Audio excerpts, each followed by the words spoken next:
अभी जारी है यूथ कांग्रेस का दादा वाइस प्रेसिडेंट है ब्लॉक का। भेदभाव है देश भर में, उसमें खासकर नॉर्थ ईस्ट के जो साथियों के साथ जो भेदभाव, जैसे आपका बेटा आपने खो दिया, आप किस दौर से गुजर रहे हैं, लेकिन हर दिन जो है हजारों नॉर्थ ईस्ट के बच्चों के साथ पूरे देश भर में कहीं ना कहीं किसी न किसी तरीके से भेदभाव होता है। हम बस इतनी कोशिश करेंगे कि हमारे संगठन के माध्यम से हम इस पे लगातार आवाज उठाते रहें कि भेदभाव होना बंद होना चाहिए, ये जरूर करेंगे। और आगे जो हमसे हो पाएगा आप बताइएगा, हम जरूर करेंगे। आप अपना ख्याल रखिए।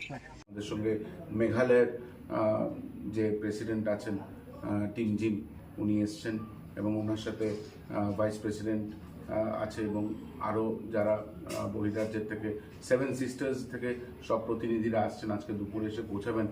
আপনারা সকলে জানেন যে আমরা এই যে যাই হয়েছে এটা নিয়ে প্রচণ্ড মর্মাহত এবং রাহুল গান্ধীজির নির্দেশে আমরা আজকে এখানে এসেছি।